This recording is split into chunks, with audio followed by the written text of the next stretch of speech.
Senate chamber.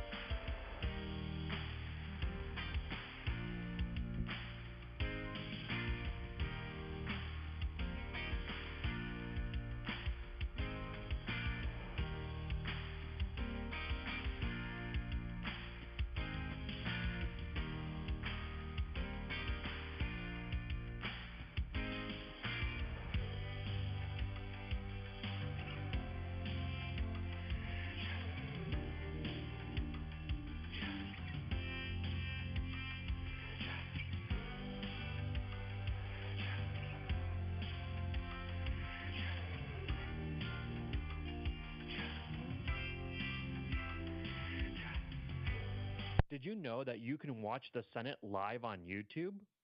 Visit the channel by browsing to youtube.com/@Senate of Virginia. That's youtube.com/@Senate of Virginia.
Senate chamber.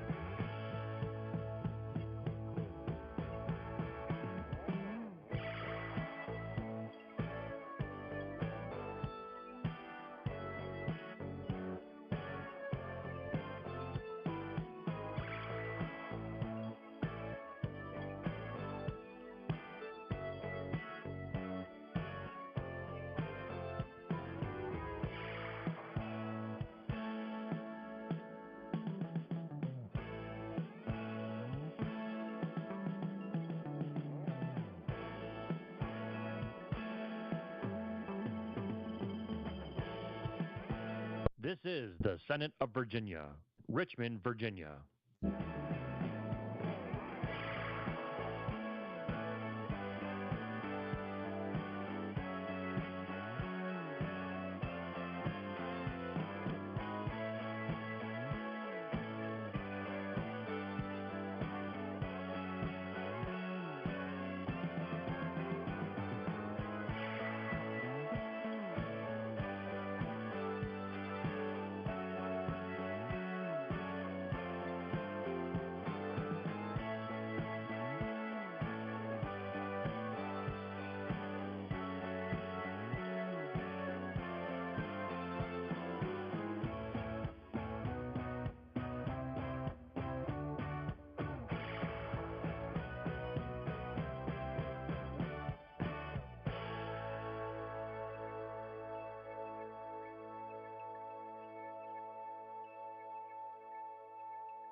This is the Senate of Virginia, Richmond, Virginia.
Senate Chamber.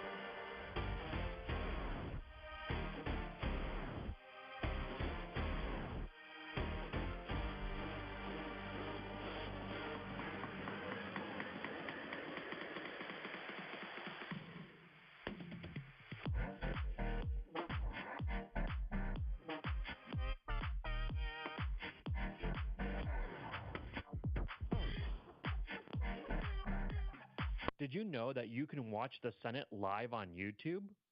Visit the channel by browsing to youtube.com/@Senate of Virginia. That's youtube.com/@Senate of Virginia.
Senate Chamber.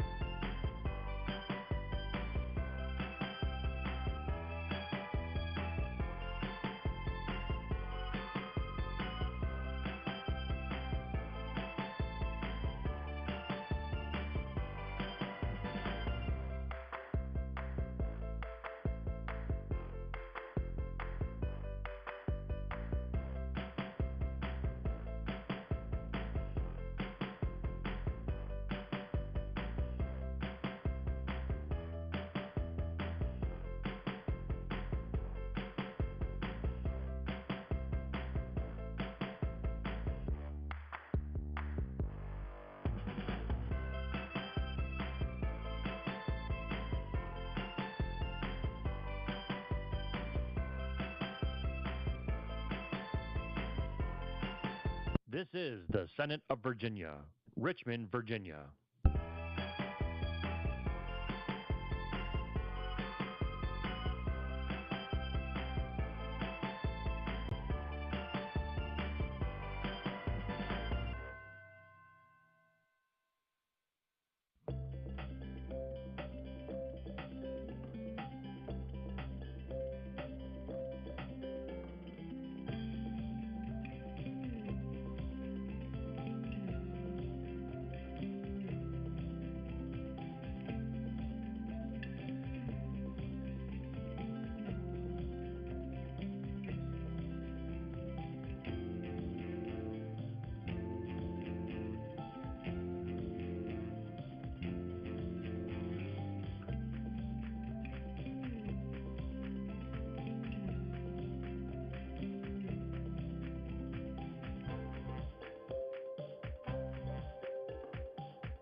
This is the Senate of Virginia, Richmond, Virginia.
Senate Chamber.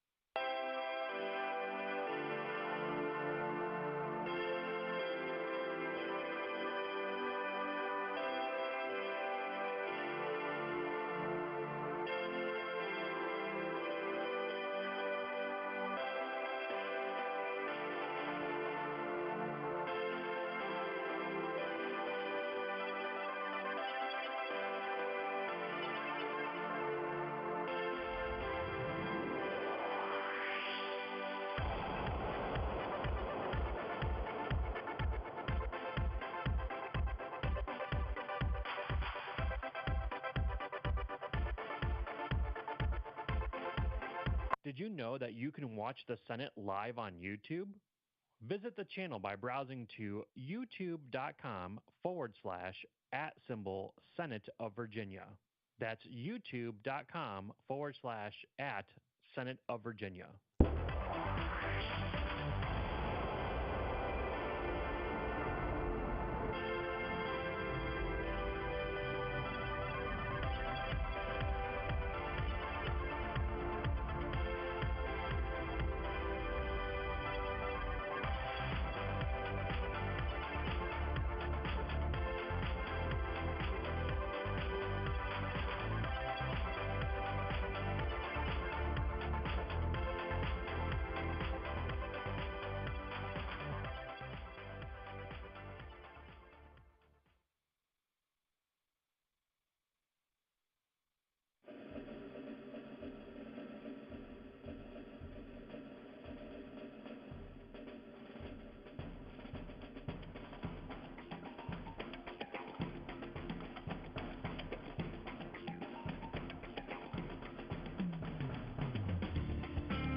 Senate Chamber.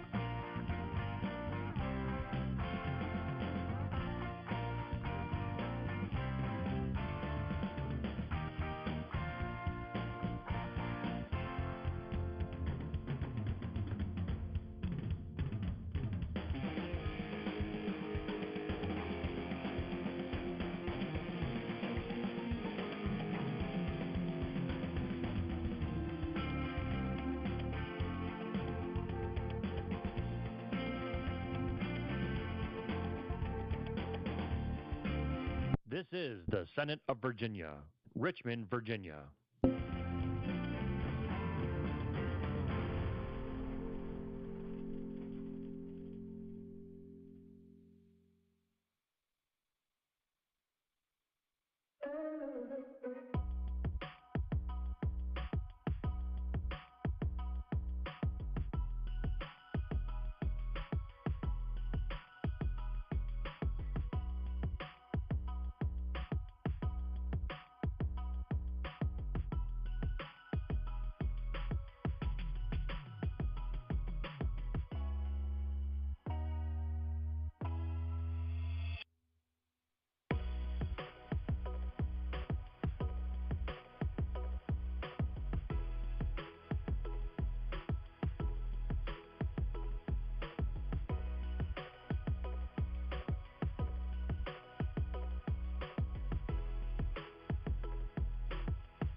This is the Senate of Virginia, Richmond, Virginia.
Senate Chamber.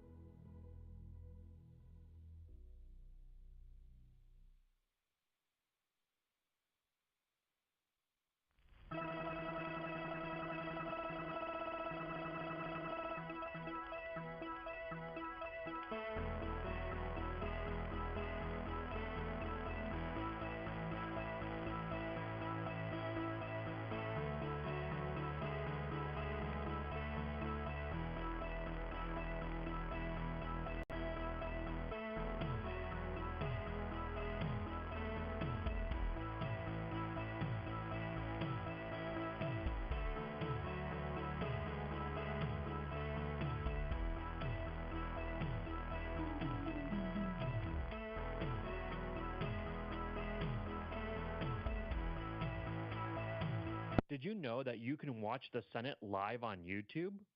Visit the channel by browsing to youtube.com/@Senate of Virginia. That's youtube.com/@Senate of Virginia.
Senate Chamber.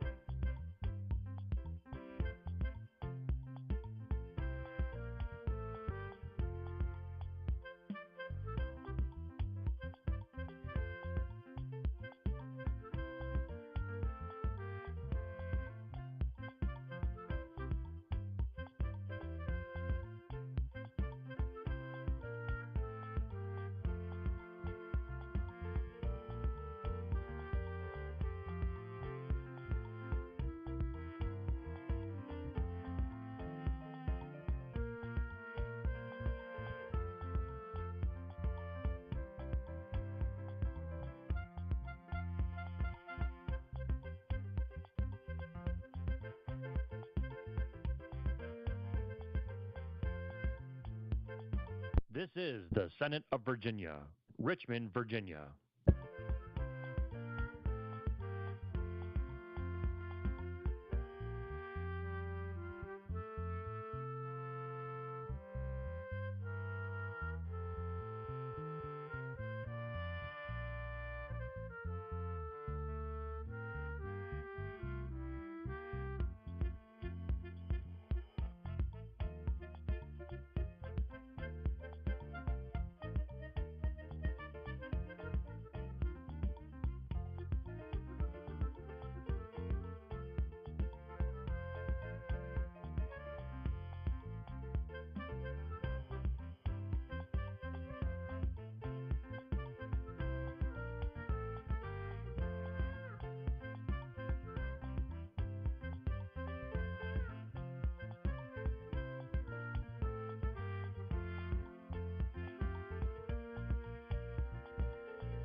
This is the Senate of Virginia, Richmond, Virginia.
Senate Chamber.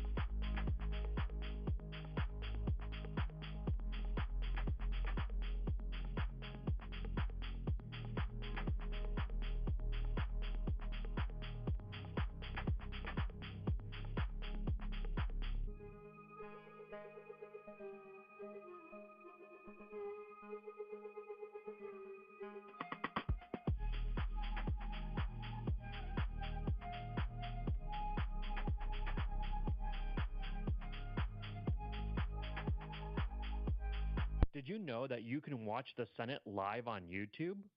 Visit the channel by browsing to youtube.com/@Senate of Virginia.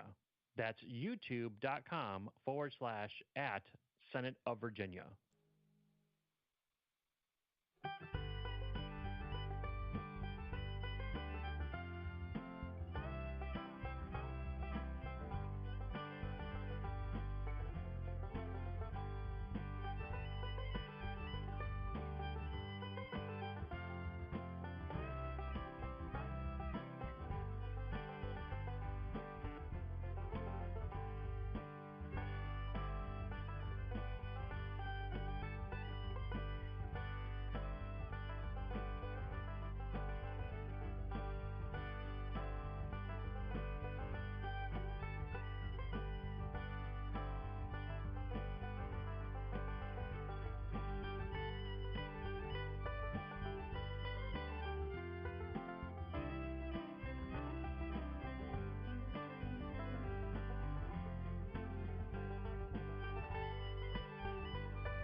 Senate Chamber.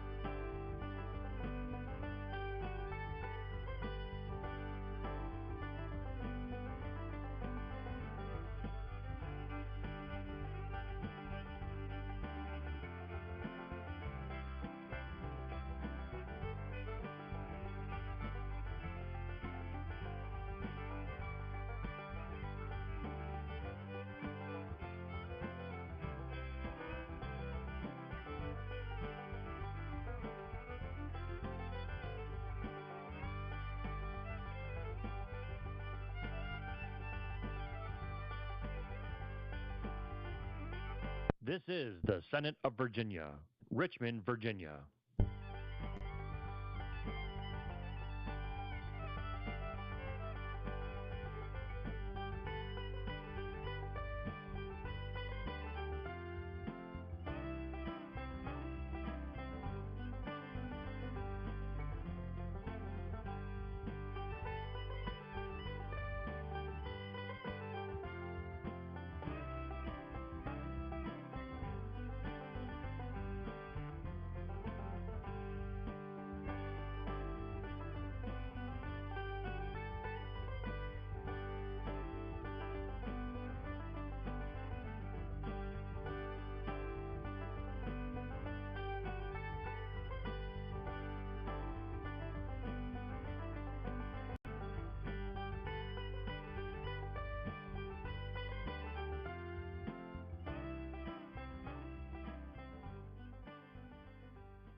This is the Senate of Virginia, Richmond, Virginia.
Senate Chamber.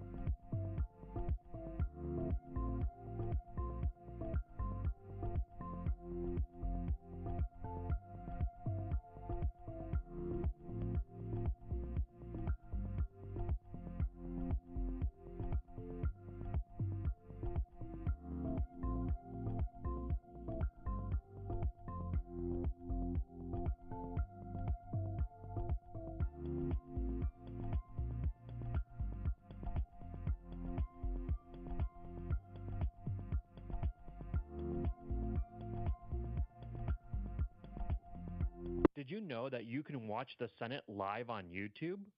Visit the channel by browsing to youtube.com/@Senate of Virginia. That's youtube.com/@Senate of Virginia.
Senate Chamber.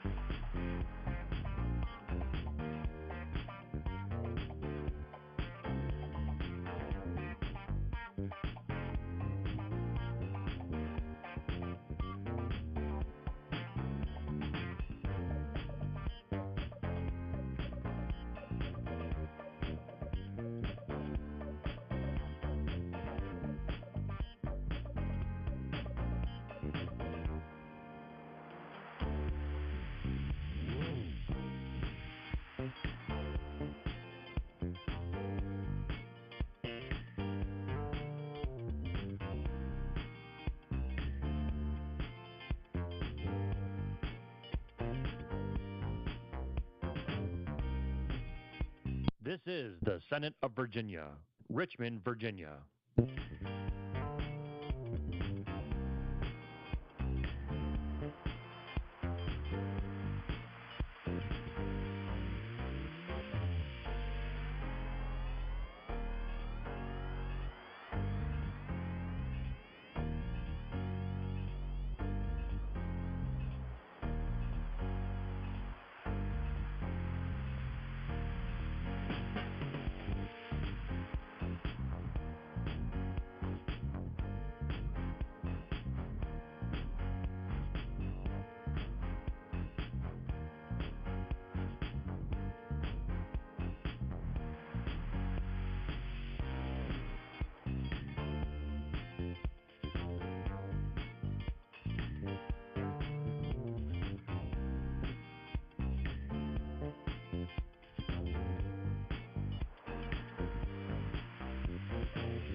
This is the Senate of Virginia, Richmond, Virginia.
Senate Chamber.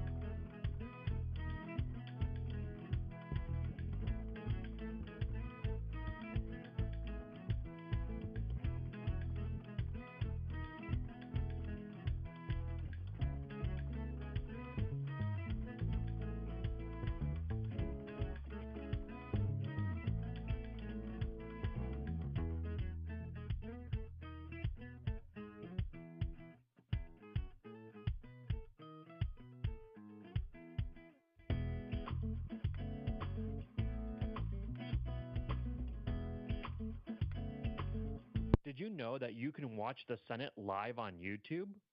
Visit the channel by browsing to youtube.com/@Senate of Virginia. That's youtube.com/@Senate of Virginia.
Senate Chamber.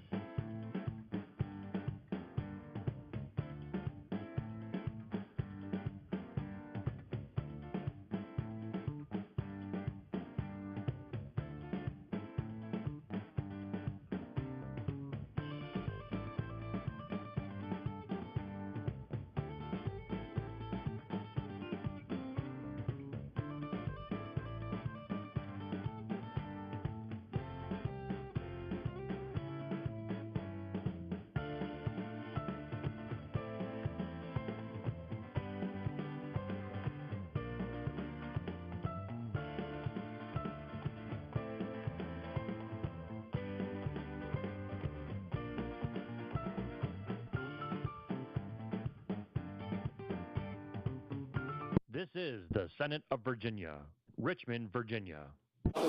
Good morning, everyone. Parents and families, we're glad that you're here this morning for the Senate Pages, what we call the program capstone, which is their mock session, followed by their graduation. Despite losing week one due to water outage, we've managed to make up some ground in 6 short weeks. Just a couple of items here. First of all, this will be recorded and along with graduation will be packaged onto a USB drive, which will be mailed to you sometime later in the spring. Give us about a month or two before that arrives. We will be taking pictures also. Please don't lean over the gallery rail for your safety. And please refrain from sitting anything on that gallery rail as well, okay?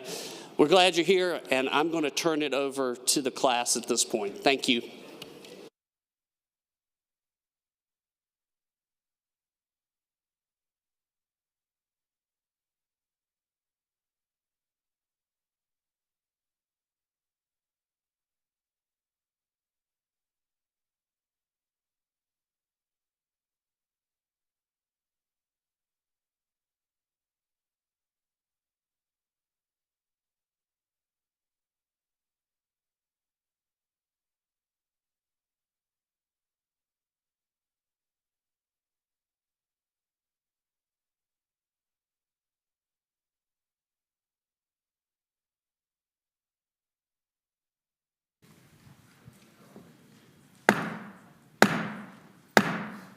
The Senate will come to order. All senators will please take their seats. Those persons not entitled to the privileges of the floor will retire to the gallery. Good morning, senators. Good morning, guests. All senators and in attendance will please rise and be led in prayer by our Senate page, Madeline Gunderson of Hanover. Senators and all in attendance will remain standing for the Pledge of Allegiance by our Senate page, Maeve Wen of Alexandria. Good morning and welcome. Let us pray.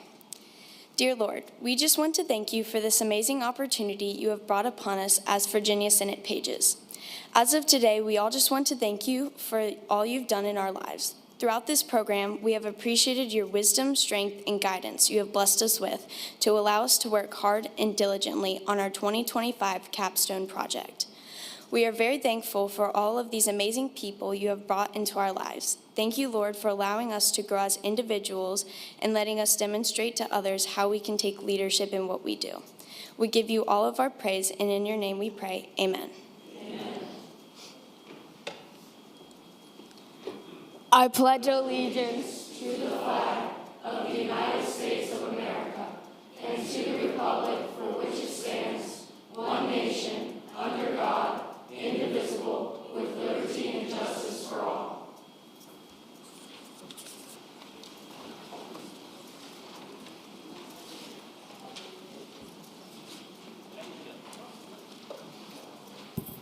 Clerk will call the roll. All those present, please vote aye.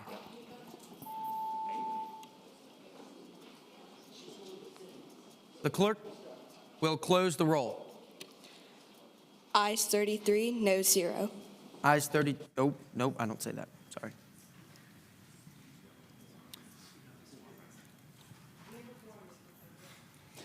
The senator in Senator Surville's seat, Senator Fierro, moves that the reading of the journal be waived.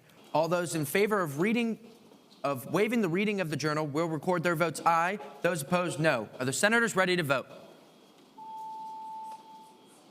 Have all the senators voted? Does any senator desire to change their vote? The clerk will close the roll. Ayes 30, nays 22. What do I?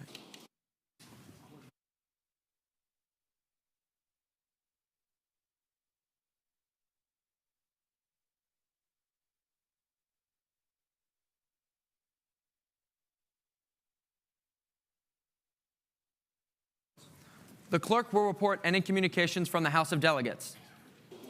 We do not have any, sir. Minutes. The clerk will report any communications from His Excellency the Governor. We do not have any, sir. The time has arrived to welcome guests in the gallery. I don't know where it is. The senator sitting in Senator Surville's seat, Senator Fierro.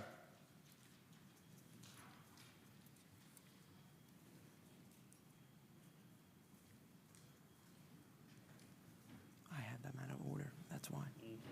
That makes more sense. Mr. President, I move that I ask that the Senate please welcome our families who are here this morning. Oh my gosh. I'm sorry. You're okay. Just say, we're glad that they're here. Please give them a warm welcome.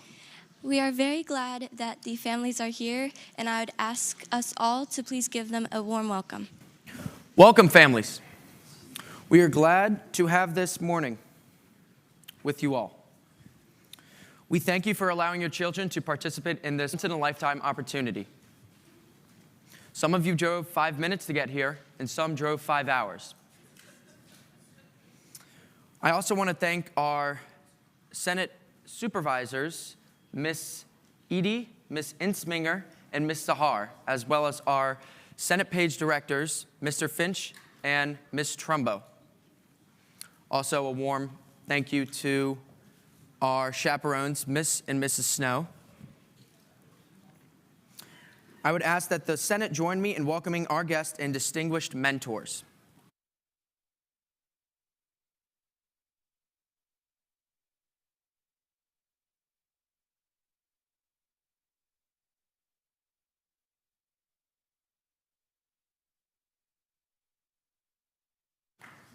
Are there any other matters for the morning hour?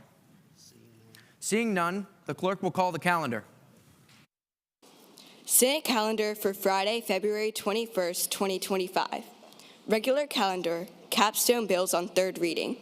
Senate Bill 1, a bill relating to the safety of bikers of Virginia, helmet requirements, penalties. The senator and Senator Sertivant seat, Senator Dix. Mr. President, I move that we the passage of the bill and speaking to that motion. The senator has the floor. Senate Bill 1 amends Section 46.2-906.1 of the Code of Virginia. The purpose of this bill is to make the penalty for not wearing a helmet more intense in all localities in Virginia. It is optional to wear a helmet for people younger than 14 right now, according to state code, and we're changing that so that all children under the age of 18 are required to wear a helmet. With bikes, along with electric personal assisted mobility devices, which include power-assisted bicycles, electric toy cars, electric scooters. And this does not include wheelchairs or any other motorized handicapped vehicles. This only applies to public property, which includes public sidewalks, public bike paths, and trails, roads, and highways. This bill does not apply on private property, which means land is owned by an individual, not by the government.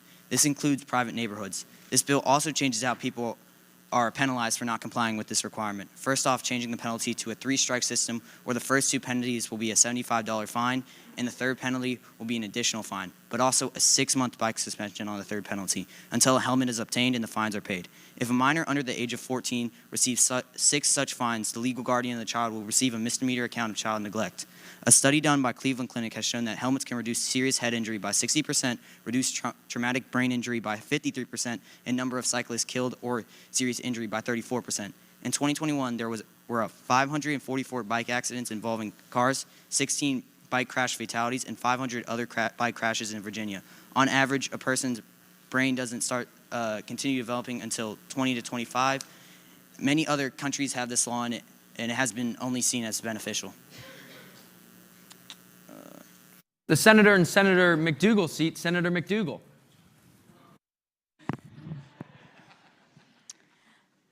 Can I pose a question to the senator?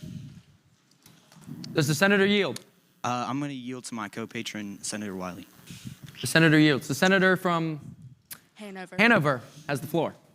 Senator, the bill that y'all have is not the one that we were given. In our bill, we do not have that does not include handicapped devices or vehicles. We have that anyone in a mobility device, which is typically a motorized vehicle used for handicap purposes, or on a scooter, a toy car, and some other things in this bill, will be getting a fine if they are on a sidewalk, road, and or highway if they drive it without a helmet and are under the age of 18. So, can you tell me why you changed this or how this is parliamentary? The senator and Senator DeSteff's seat, Senator Wiley. Thank you, Mr. President. We were in committee. There were many questions about what a electric personal assistive mobility device means. That includes electric toy vehicles and power-assisted bicycles like the ones you've listed before. There was just confusion. We'd like to clear things up. May I pose another question to the senator, Mr. President? Does the senator yield? I yield. The senator has the floor. So I actually found the definition because I was one of those people posing that question. An electric personal assistive mobility device is a self-balancing, non-tandem, two-wheeled device that is no greater than 20 inches deep and 25 inches wide and can turn in place, designed to transport only one person with an average electric propulsion system averaging less than 750 watts. With that being said, that means that the bill that you have and the bill that all of these senators had and was passed out contradict each other. So, speaking that we can't have floor amendments, which bill are we voting on? Because I think that changes a lot of these members' votes. Senator Wiley. Under section 46.2 through 906.1, and a electric personal assistive mobility devices, as I listed before, an electric toy vehicle, electric scooters, electric bikes. That is just what the code says. May I pose another Senator question to the McDougal. senator? Thank you. So I actually have that code section as well. There are commas in between those, which is not saying that it includes those or it is those. It is saying those as well. So I think there might have been some confusion in the code when writing this. Here it says all electric personal assistive mobility devices, comma, intending to be an and, electrically powered toy vehicles and electrically powered assistant bikes shall be equipped with certain things. I think that's the section that you're referring to. Maybe there was some miscommunication in what it says, but I believe that if you vote for this, it's saying two different things than the bills we have. Senator Wiley. I yield to my co-patron, Senator Dix. When we looked up the definition of the code where it says electric personal assisted mobility devices, the definition that came up was electric skateboard, scooters, bikes, and I think it wasn't wheelchairs or handicap devices, motorized, etc. Mr. President, may I pose the senator a question? Does the senator yield? I yield. The senator yields. The senator from Hanover. So I think we're talking about the code section. From the one she listed, I have it right here. There are commas. Those do not mean that is the definition of what it is. It's comma, which stands as an and.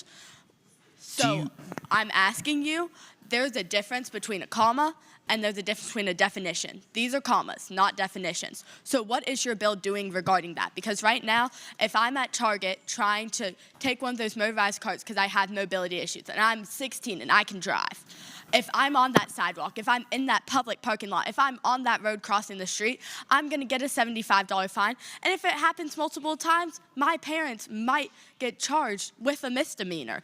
The bill also doesn't specify what kind of misdemeanor. Okay, so which one do you want? Senator Dix. First one, with the electric-powered carts in Target, that is in private property. Oh, I'm sorry. That is private property, so it would not affect. A Target is private property. A business, any business that is not public property is private property. So, such as government buildings, churches, etc. And I believe you said, what if you're crossing the street with them? Mm-hmm. Like there, Mr. President. Senator McDougal. Senator Dix, at my Target, there's like the public parking lot, which I would have to use if I have mobility issues. There's a road. There's also a sidewalk, all public property. I'm not talking about in the store. I'm talking about when I have to go outside to put my groceries in my car. How is that going to work? Because that's a fine and that's a possible misdemeanor on the parents. So you would go outside. Okay, sorry. You would go outside with the carts. I don't think you would be crossing the road. I think you would be going into the parking lot, and the parking lot is classified as private property. Mr. President. The senator in Senator Favola's seat, Senator Mercer. Thank you. Your mic, Senator. United Nations. Another one. Does the senator yield for a question? Does the senator yield? I yield. The senator yields. What is your definition of a electric personal assisted mobility device? Well, as we just stated, it's an electric-powered scooter, electric-powered skateboard, electric-powered bicycle, and it is not a device that is electrically motorized for handicap vehicles. Senator Mercer. According to on Fairfax County's website, it's talking about where you can use this device and where it is, and it lists different examples of what this device is. The two examples that it used were segways and wheelchairs. Mr. President. Senator Dix. That is a locality, and how they classify it is different than the state government. We're looking at state code here. Senator Mercer. The state never specifically specifies an electric assisted mobility device, electric personal assisted mobility device. It never specifically defines it. The bit of code that I believe you're referring to lists. You're talking about the title of the code. It's talking about several things in that code and requirements of those items. It's not saying what that is. So I believe it's talking about wheelchairs and segways, and it says right here in the code, it says the renter must be 18 or older to purchase or ride and obtain such vehicles. That's not talking about just on private property. That's saying ride in general. So what I understand this code says is that you can't ride, if you're under 18, you can't ride an electric personal assisted mobility device, toy vehicle, or electric powered assisted bicycles. Mr. President, Senator Dix. I would just like to ask the senator to clarify that question. Senator Mercer. That wasn't a question. That was my statement of what I believe the bill is. And I will hope is the urge of the body to vote with me on this bill, and I will be voting no. That is all. Mr. President. Senator in Senator Stanley's seat, Senator Miller. Does the senator yield for a question? I yield. Does the senator yield? I yield. The senator yields. Senator Miller. Does this bill cover scooters that you buy on the side of the road? Are they going to now provide for helmets, or? If they provide helmets, they will not need to be purchased by someone 18 or older. It does affect those, yes, because they are rental scooters. And those Senator are Miller? Electric personal assistive mobility devices. Okay, thank you, Mr. President. The senator in Senator Surville's seat, Senator Fierro. Does the senator yield for a question? Does the senator yield? I yield. The senator yields. Senator Fierro. So, on line 12, I want to say of your bill, it says, for rental bicycles, electric personal assisted mobility devices, toy vehicles, or electric power assisted bicycles, the renter must be 18 or older to purchase, ride, and obtain such vehicles. Is this true? Senator Dix. Yes. Sorry. If this is true, does that mean it contradicts previous law, is what I meant to say, that in it's code section 46.2-908.1 it says an electric personal assisted mobility device may be operated on any highway. That is all. Senator Dix? It states this, but it only states on a highway that allows for it is the speed limit of like 25 miles per hour, because these devices have a speed limit and a speed cap of 25 or 20 miles per hour. Classified as 15 miles per hour is when you get into the range of electric personal assisted mobility devices. The senator in Senator Pillion's seat, Senator Dorn.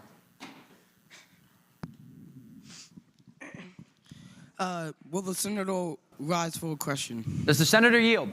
I yield to my Senator roommate. yields. The senator from Abington. What percent of people wear helmets today? Senator Dix? I'm yielding to my co-patron, Senator Wiley. Senator Wiley has the floor. Thank you, Mr. President. Only 4 out of 5 people do not wear helmets when biking. So I'm not sure in Virginia, but it's probably similar if it is in the country. Speaking to the bill. The senator has the floor. I think this is one thing that the government should not govern over the people with. Thank you. The senator sitting in Senator Surville's seat, Senator Fierro.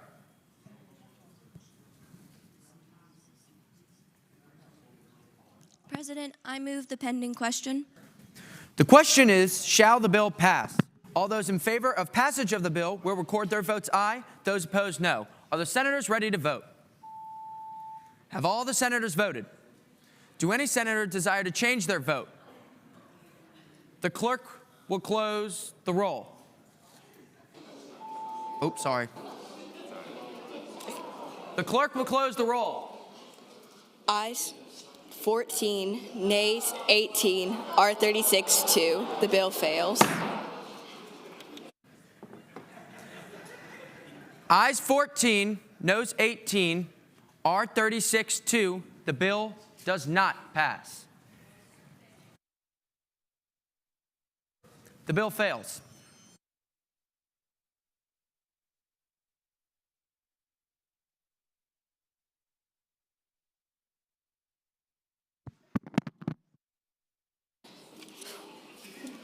Senate Bill 4, a bill to amend Section 46.2-910 of the Code of Virginia relating to using required motor and autocycle protective gear, penalty. The senator in Senator Peake seat, Senator Sigler. Thank you, Mr. President. Mr. President, I move passage of the bill and speaking to that motion. The senator has the floor. This bill creates a statewide penalty for violating Section 4.2-910, which concerns the use of protective gear on motorcycles and autocycles. According to the DMV, no matter what the speed, unhelmeted riders are 3 times more likely to die from head injuries than riders who are wearing helmets at the time of the crash. The DMV also says that a plastic face shield can protect your whole face in a crash. It also protects you from wind, dust, rain, insects, and stones thrown up from cars ahead. These things are distracting and can be painful. If you have to deal with these problems, you can't devote your full attention to the road. According to an NHTSA report, helmets have saved an estimated 1,872 lives, more than $3.5 billion in economic costs and $21 billion in comprehensive costs in 2019.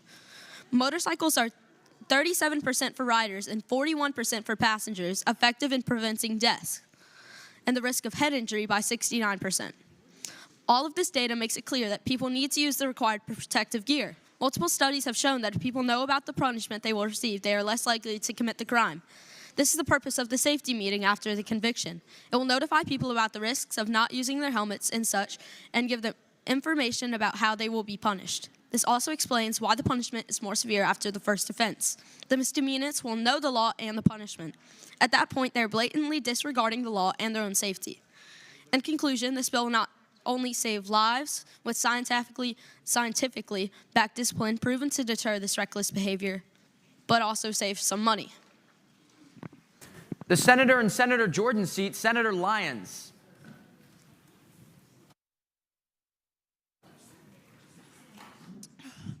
Will the senator answer a question? Does the senator yield? The senator yields. Senator Lyons. I just had a question about this. Here in Section A of your bill, it says that all motorcycle or autocycles shall wear a face shield, safety glasses, or goggles, or have his motorcycle or autocycle equipped with safety glasses or a windshield at all times. So does that mean that you are requiring a helmet as well as a face shield or glasses? Is that what that is saying? The Yes. senator from Lynchburg. Yes, that is what the bill is saying. Does the senator yield for a follow-up question? Does the senator yield? I yield. The senator yields. Senator Lyons. So on that, why is it required that you have a goggles as well? I thought this was all about helmets, as well as what is your definition of an autocycle? Senator Sigler. An autocycle is, have you ever seen one of those kind of like mini cars? It has 3 wheels, one in the front. Mm-hmm. That's an autocycle. All right, so Senator Lyons. Are you saying like a Segway or a 3-wheel motorcycle or something along the lines of that? Senator Sigler. No, it's more like an actual car. It has a body and such. So the Senator helmets, Lyons. as well as a windshield or glasses, will be required while you are in a car, but it still has 3 wheels? Senator Sigler. Yes. Okay, thank you. Senator in Senator Obenshane's seat, Senator Rose. Does the senator yield to a question? Does the senator yield? I yield. In section The Senate will come to order. Senator Rose. In Section A of this bill, it says that every person operating a motorcycle or autocycle shall wear a face shield, safety glasses, or goggles. What is your exact definition of safety glasses or goggles? Senator Sigler. Well, they're protective gear that goes over your eyes. Thank you. The senator in Senator Lucas' seat, Senator Johnson. Okay, I want to make a follow-up statement to Senator Lyons. The senator has the floor. Why would you want a person to wear a helmet inside of a car? Even though it has 3 wheels, there's no reason for you to have a helmet inside of a car. Senator Lyons, or sorry, Senator Sigler. An autocycle does not have a roof sometimes, so it's just to protect them in case they get in a crash and fly out of the vehicle. Okay. The senator in Senator Pillion's seat, Senator Dorn. Thank you, Mr. President. Will the patron rise for a question? Does the senator yield? I yield. The senator yields. Senator Dorn. taking in what you just said, does that mean with like a Jeep with a that doesn't have a roof or a convertible that doesn't have a roof, you have to wear a helmet on that? No. Thank you. The senator sitting in Senator Diggs' seat.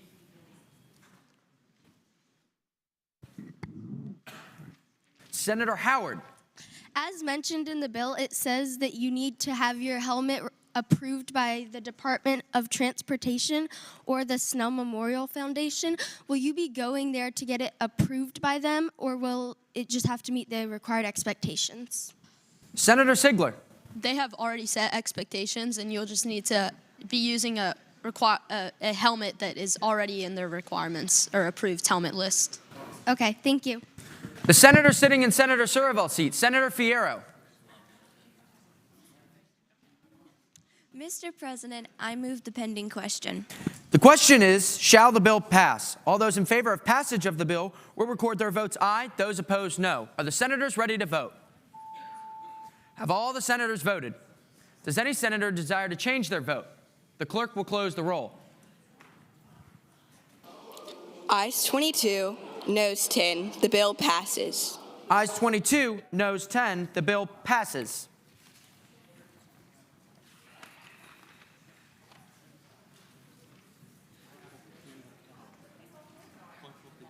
The clerk will continue with the calendar.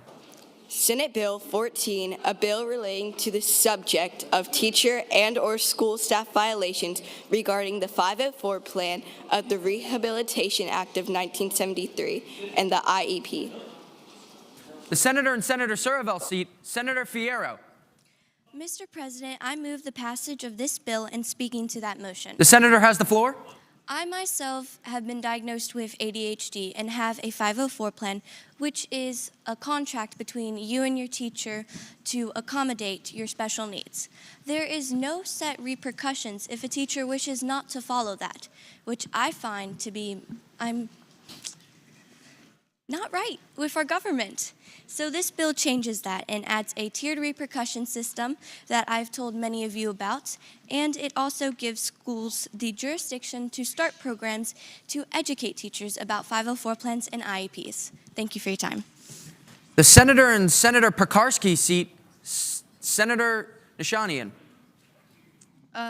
Mr. President, I would like to speak in favor of this bill. The senator has the floor. All right, so I stand before you today in full support of Senate Bill number 14, as this bill exemplifies what it means to put students first. This legislation isn't just a step forward, it's a leap towards fairness, accountability, and the protection of students with disabilities in our school.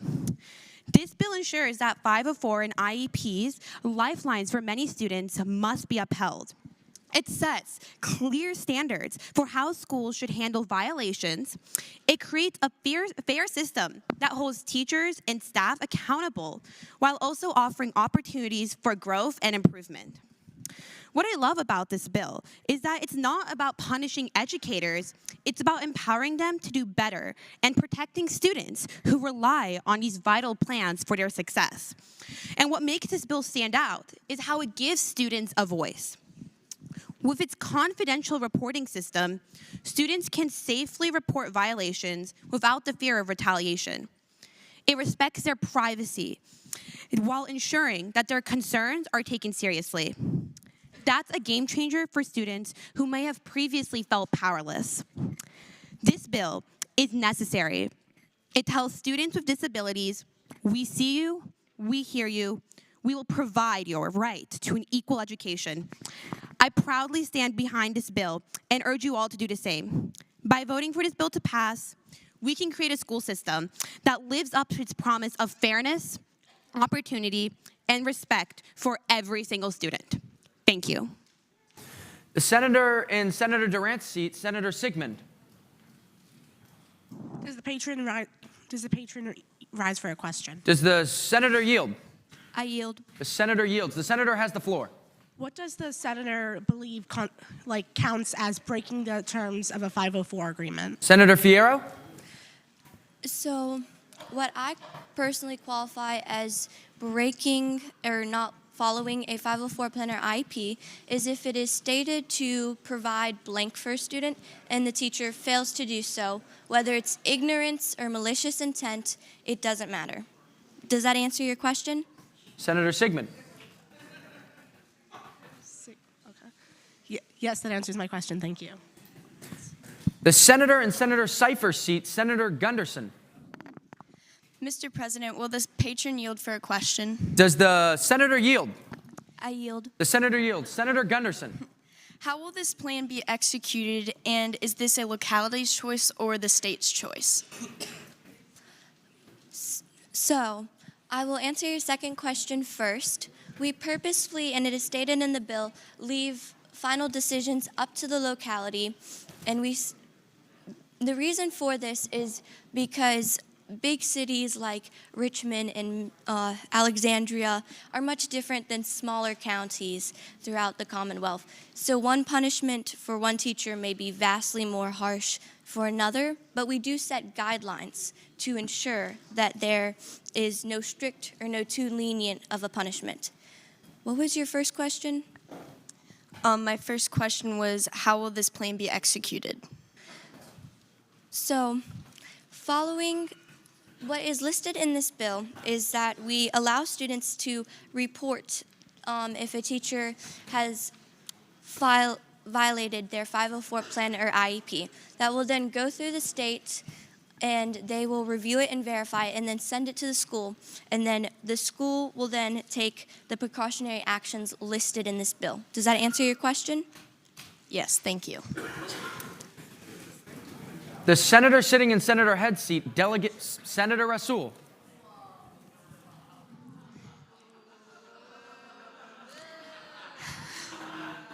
Thank you, Mr. President. I would like to clarify what the violations are for this bill.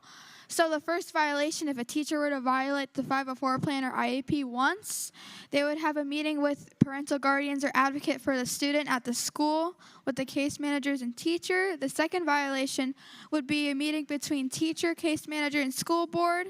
The school board will determine repercussions. A repercussion could either be a mandatory leave of absence from a week to a month or a salary deduction of 2 to 5%. The third violation would be a meeting with the school board. They would be eligible to lose license depending on the severity of the case. The fourth violation, they would lose teaching license and they can't get it back because at that point, it would just be malicious intent. Thank you. The senator and Senator Surivel's seat, Senator Fierro. Mr. President, I move the pending question. The question is, shall the bill pass? All those in favor of passage of the bill will record their votes aye. Those opposed, no. Are the senators ready to vote? Have all the senators voted? Do any senator desire to change their vote? The clerk will close the roll. Ayes 30, noes 2, the bill passes. Ayes 30, noes 2, the bill passes. The clerk will continue with the calendar. Senate Bill 19, a bill, Section 18.2, 371.2, relating to tobacco and hemp products. The senator and Senator Marsden seat, Senator Spindler. Thank you, Mr. President. I move passage of the bill and speaking to that motion. The senator has the floor. Thank you, Mr. President. Senate Bill number 19, I amended the Virginia Code a little bit in a lot of ways. So I'll start with, as of now, in the Virginia Code, it says when a employee is selling tobacco products to anyone, they're going to examine them, and if they look to be under 30 years old, they're going to do an ID check. I changed that. It should just be a mandatory ID check. If they look over 30, doesn't matter. They should just check the ID. Now, as of now, the civil penalty for illegally doing tobacco, which means you're a minor and you're doing tobacco, is $500 for a first violation. On a second subsequent violation, it's $2,500. Now, every 3 years, this fine resets back to $500. I changed that to every 1 year, this fine resets back to $500. Not everyone is going to have the money to be able to pay $2,500. And look, people have issues, and there are places where you can get help, but we need to be compassionate. Not everyone's going to be able to pay these fines, and that can totally destroy someone's life. The senator in Senator Jordan's seat, Senator Lyons. Will the senator yield for a question? Does the senator yield? I yield. The senator yields. Senator Lyons. So you have changed a lot of things, and I believe that you changed something in committee that we voted on and ended up being different. So before it was 3 years, now you changed it to 1 year. So if it is a second or more fine, it is going to be more money than the $500, as well as you upped what the cost will be for the store convenience person or whoever is selling it. What is going to happen if it is a false ID or somebody gets the wrong ID and it is incorrect? Will they be fined for a mistake in something that happened, and will that affect what's happening? Senator Spindler. Yes, Senator Lyons. When they check the ID, they have the technology to check for fake IDs, and they have the resources to be able to know. So if they knowingly sell tobacco to someone, and they check their ID, and it turns out it's a fake ID, and they didn't realize that, then they weren't doing their job properly. And yes, they would be fined. Senator Lyons. Will the senator yield for a follow-up question? Does the senator yield? I yield. The senator yields. Senator Lyons. So in here, I think your bill contradicts itself, as well as other code that it represents in here, and you're saying things from the code.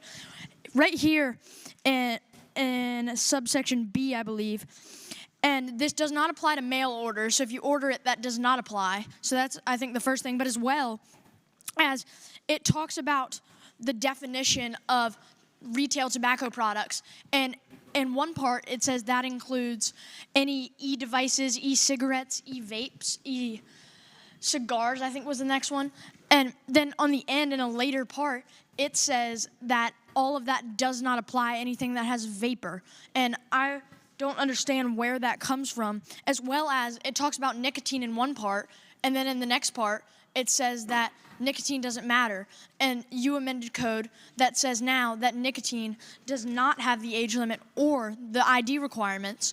So you could walk in, and a child who is very young and may not know what it is may be able to get nicotine from a convenience store because what was amended here with other code and your definitions. All right. Senator Spindler.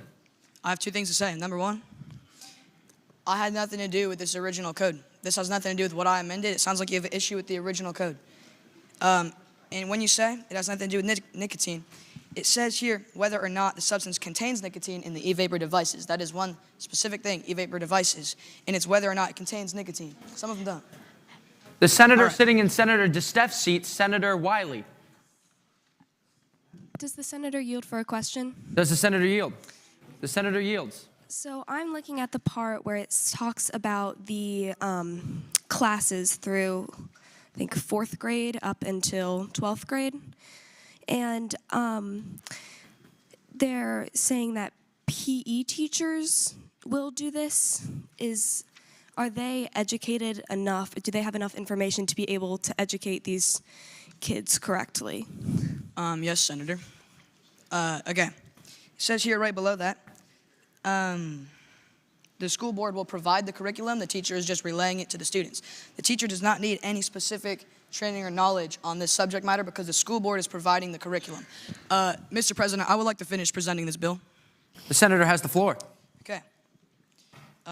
Getting to Senator Wiley's point, yes, there are lessons. As of now, the lessons on tobacco and nicotine products start in 7th grade. Statistics show 6.7% of middle schoolers in Virginia start vaping or smoking in middle school, which is 7th grade. And once you start, it is very difficult to stop. So in this bill, I'm amending it so that the lessons start in 4th grade, okay? So in 4th grade, the lessons are gonna start so that the students can learn about the danger, and it might scare them a little bit, and that's good because if they know about the danger and they understand this before they start getting exposed to it, then they're gonna have the knowledge to not get mixed up in this. The senator in Senator Reeves' seat, Senator Fitzgerald. Thank you, Mr. President. I rise to ask the patron a question. Does the senator yield? I yield. The senator has the floor. So in the bill, it mentions cigarette and hemp products intended for smoking.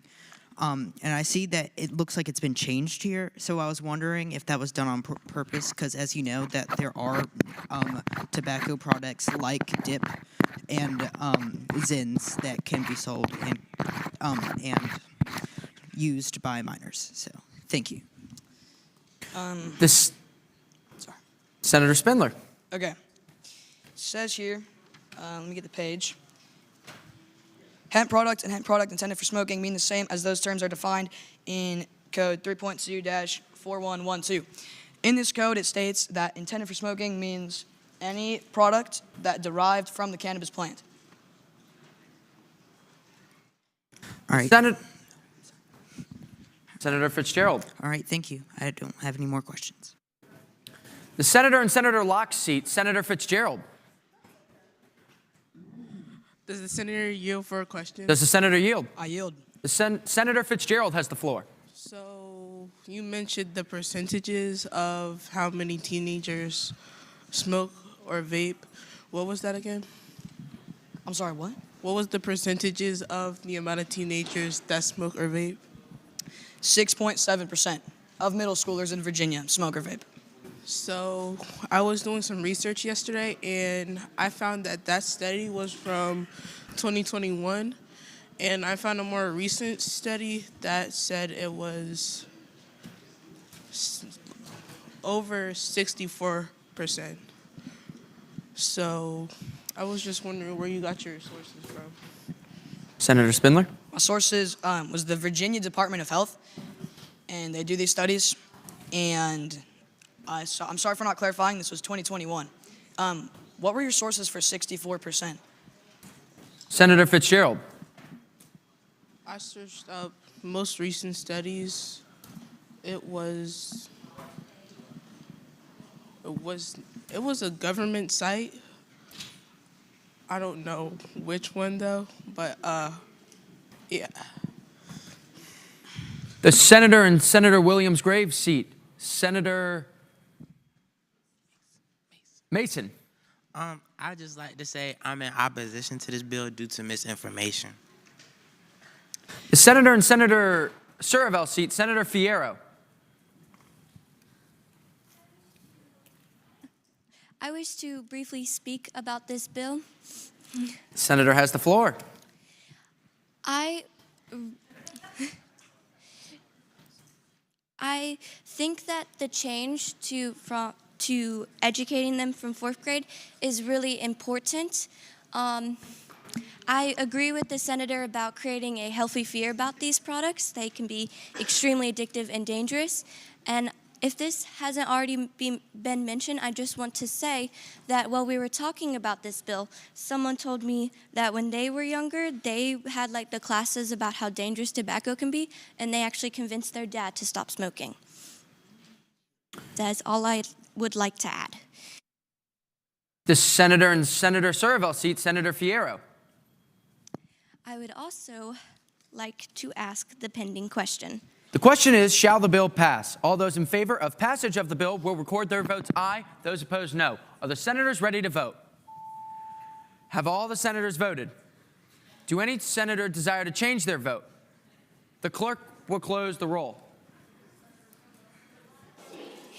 Ayes 15, noes 11, R36 7. The bill passes. Aye 15, noes 11, R36 7. The bill passes.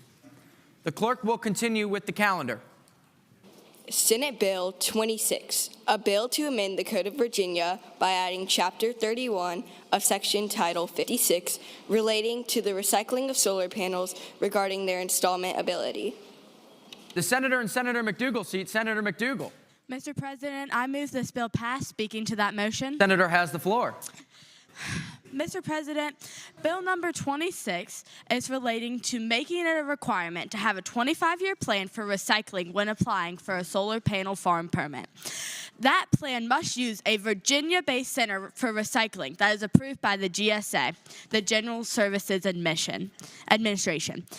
The plan must be approved by the Commission on Electric Utility Regulations and the Virginia Department of Environmental Quality.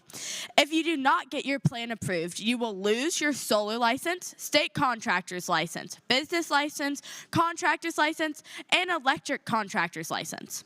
If after 30 days of being notified you do not file for a plan, your land will be temporarily condemned and only state employees and officials will be allowed on that land.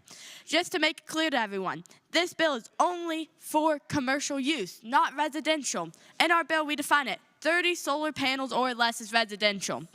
And the reason we are making you lose so many permits is because with just 1 or 2 of these permits, you can still operate. You can still not follow the rules.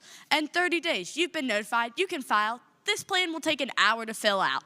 If you are not taking the effort to follow the law and follow the procedures, you should be punished until you do. Mr. President, I would like to yield to my co-patron, Mr. Fitzgerald. Senator Fitzgerald. All right, thank you, Mr. President. So as my co-patron just said, that this is solely trying to target commercial use solar panels. Most commercial solar panels are made unsafely and are cheaply made, which makes them less effective, which could lead to more leaking of toxic chemicals. Some of the toxic chemicals that are found in average in solar panels are silver, copper, lead, arsenic, cadmium, and selenium. There are other ones that are found in other different types. All of these are dangerous to people and can cause cancers, liver problems, heart disease, and even death. The way that these chemical works are similar to how toxic fertilizers work. When they seep into the ground, they can get into our foods like fruits and vegetables that we eat every day and could cause serious health problems for everyone around Virginia. Thank you. The senator in Senator Evans' seat, Senator McCrae. Hi, does the senator yield for a question? Does the senator yield? I yield. The senator has the floor. Will this bill be based off local government or will it be statewidely enforced? Senator McDougal? So I'm a little bit confused on the question. This is a statewide bill. It's going to apply to everyone in the state of Virginia, if that answers your question. It's somewhat going to be used by local government.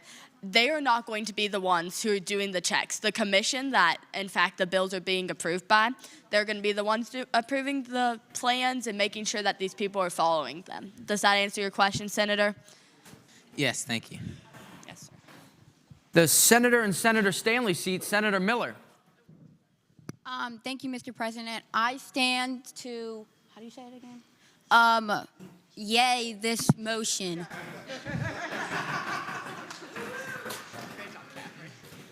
The senator has the floor. Thank you, Mr. President. I know that this is a big problem in areas with a lot of land.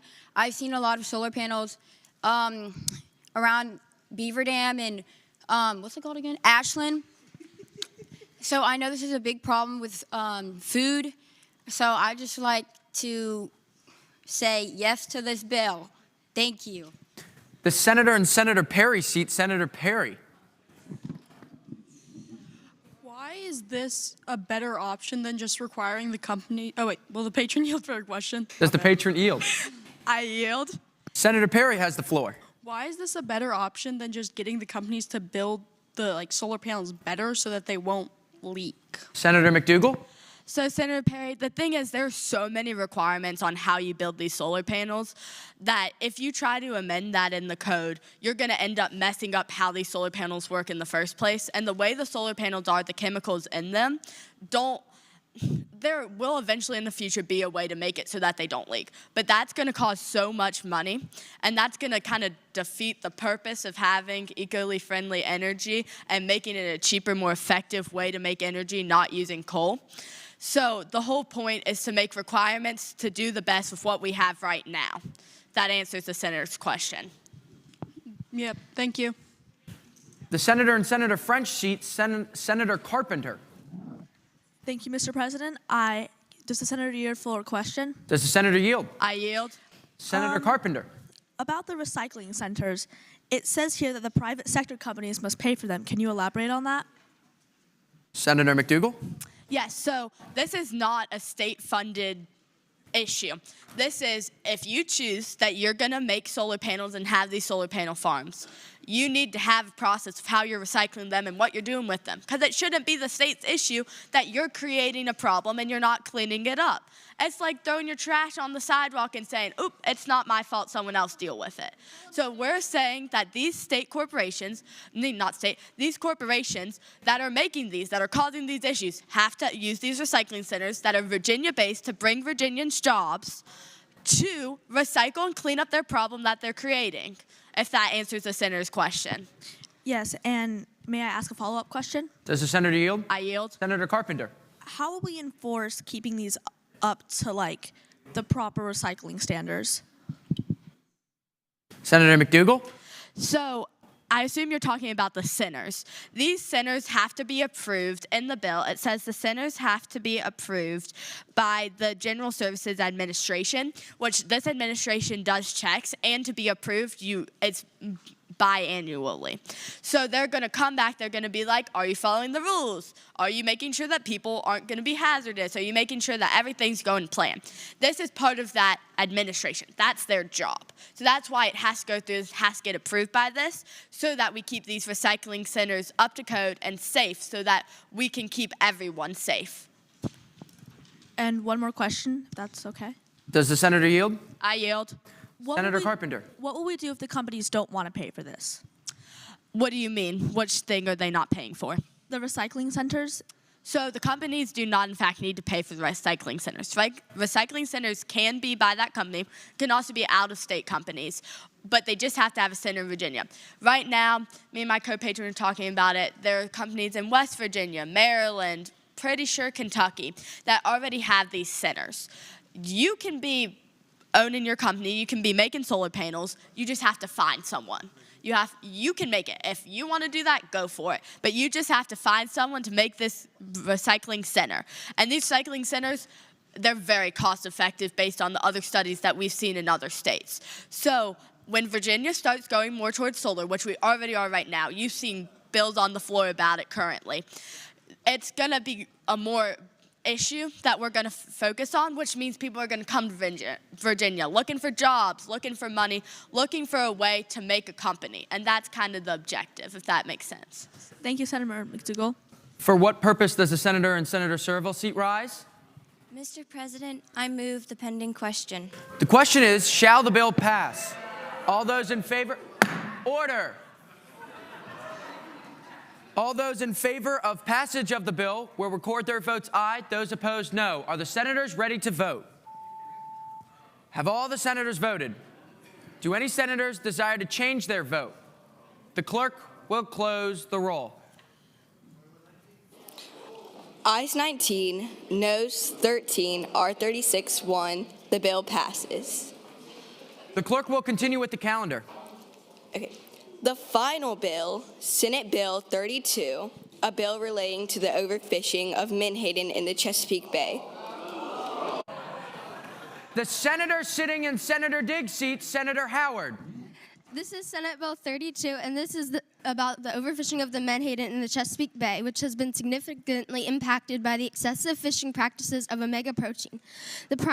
This crucial fish species is a primary food source for larger fish, ospreys, and larger birds. To mitigate this issue, this bill sets forth limitations on the catching of menhaden within the Chesapeake Bay. From October 1st to February 28th, the commercial fishing operations and other independent fishers will be restricted to a weekly limit of 700 pounds of menhaden.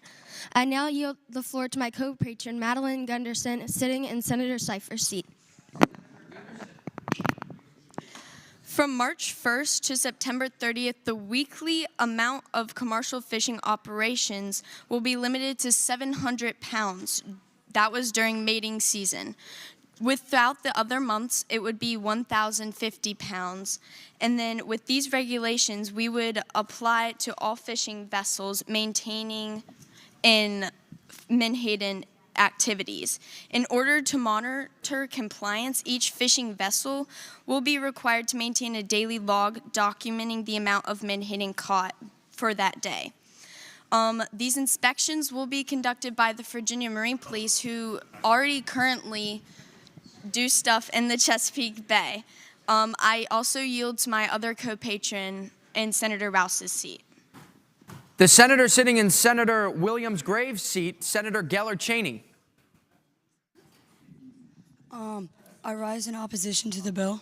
Senator has the floor. I just wanted to point out that this bill will cause inflation in omega protein and in products that contain omega protein because it is causing a low supply and there's a very high demand for this product.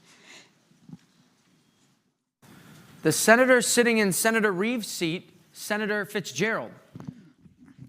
Thank you, Mr. President. I would like to ask the patron of the bill, what are their plans to make sure that this gets enforced? Senator Gunderson. The senator sitting in Senator Diggs' seat, Senator Howard.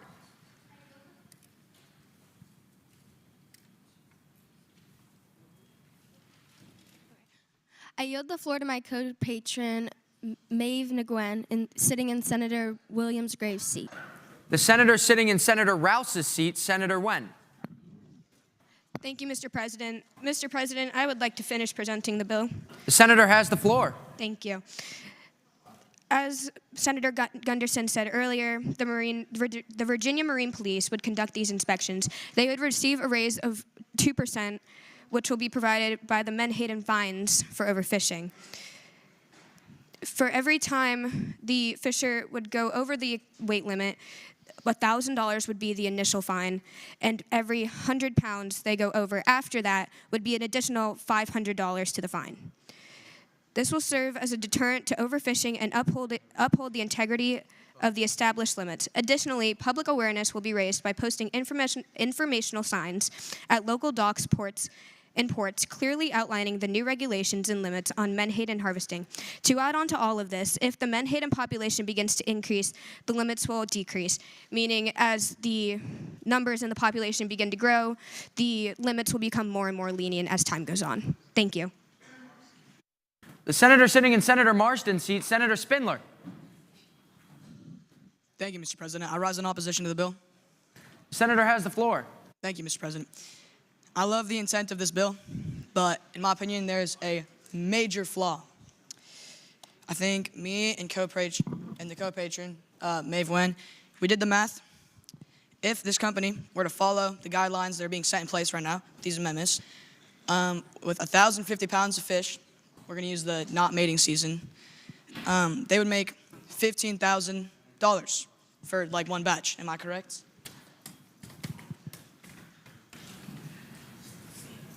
The senator sitting in Senator Rouse's seat, Senator Wen. Roughly around that number. Now, let's say they added another 1,000 pounds, which, if this bill were to pass, would be illegal. There would be the initial $1,000 fine and $500 for every extra 100 pounds, which would total up to $5,000 for another 1,000 pounds. In total, that is $6,000 worth of fines. At the rate that they're selling these things, they would make $30,000 and be fined $6,000 with a total profit of $24,000, which is a lot more than $15,000, which means they're still going to profit from illegally fishing these fish. Now, here's the issue. Let's say, I'm going to first clarify, these are not real numbers. Let's say they make $1 million with one big batch of fish right now that they're fishing. Now, with these new guidelines in place, let's say that same batch makes $700,000. They're going to have to fish more and more of these fish to sustain their company and keep making the profit margins that they're making right now, which means the population of the menhaden fish will continue to decrease because they're going to keep fishing to keep making these same profits. The senator sitting in Senator Srini Vasan's seat, Senator Jana Lagata. Does the senator yield for a question? Does the senator yield? I yield. The senator yields. Senator Jana Lagata. My question is, if you don't record a daily log, will you still be fined even if you didn't help go over the weight limit? Senator Howard? I think that the Virginia Marine Police would see that you're not recording a daily log, and you would be fined for not doing that. The senator sitting in Senator Surivel's seat, Senator Fierro. I would very, very briefly like to speak to the bill, first of all. I know that there's issues of inflation, but if they keep on overfishing our bay, there'll be no more fish left, and it will then get inflated much more. But now I will move the pending question. The question is, shall the bill pass? All those in favor of passage of the bill will record their votes aye. Those opposed, no. Are the senators ready to vote? Have all the senators voted? Do any senator desire to change their vote? The clerk will close the roll. Ayes 12, noes 21. The bill fails. Ayes 12, noes 21. The bill fails.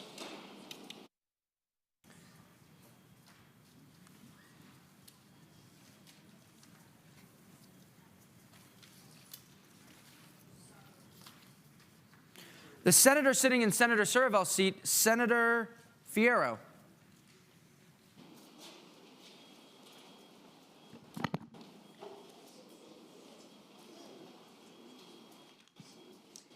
Mr. President, I move that program capstone adjourn, sign, die.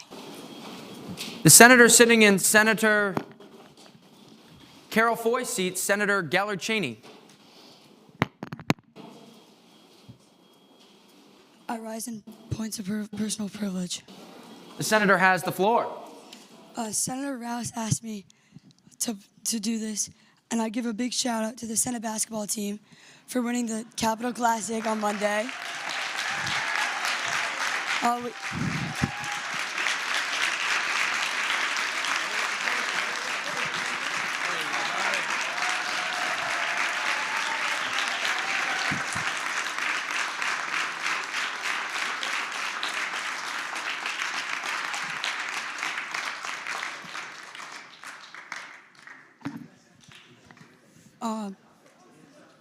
The Senate hasn't won in 9 years, which is a pretty big deal, and we beat the House, which has been winning for 9 years straight. Thank you.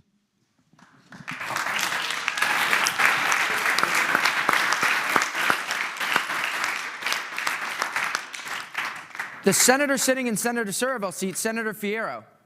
Mr. President, I apologize. I misspoke earlier. Mr. Clerk, does that complete the calendar? Yes, ma'am. Is there any other business to come before the Senate? Seeing none, the clerk will record any announcements on the desk. Parents should remain seated. Graduation will begin shortly. Pages, clean up all trash and personal belongings. The senator sitting in Senator Surivel's seat, Senator Fierro. Mr. President, now I move program capstone adjourn, sign, die. The question is, shall the program capstone adjourn, sign, die? All those in favor will say aye. Aye. Those opposed, no? No! The program capstone stands adjourned, sign, die.